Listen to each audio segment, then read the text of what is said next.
Oggi viene presentato un volume scritto da lei e dedicato a Monsignor Domenico De Gregorio, storico, giornalista e letterato. Ma lei quale di questi tre aspetti predilige o preferisce di quest'uomo?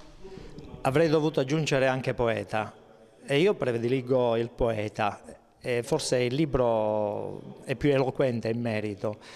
Comunque anche lo storico, sicuramente l'aspetto storico e il ritratto, diciamo, di De Gregorio come storico è forse quello che si ricorda di più e che anche, di cui noi possiamo fare anche un grande tesoro.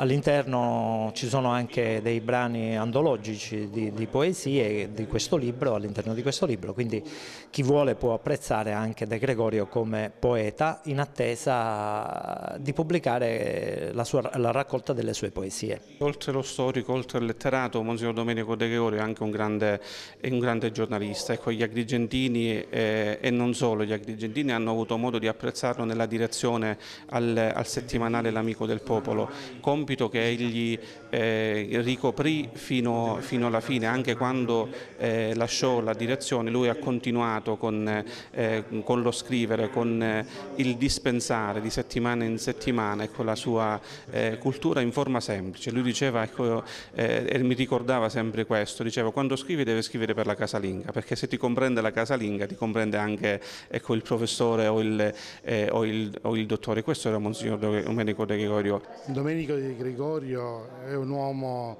della diocesi di Agrigento, ma è un uomo europeo, ha una cultura europea, conosce le lingue delle diverse nazioni europee, quindi un uomo di Sicilia con uno sguardo veramente europeo. Si occupa della storia locale di Agrigento, città, diocesi, ma anche di alcuni paesi della diocesi.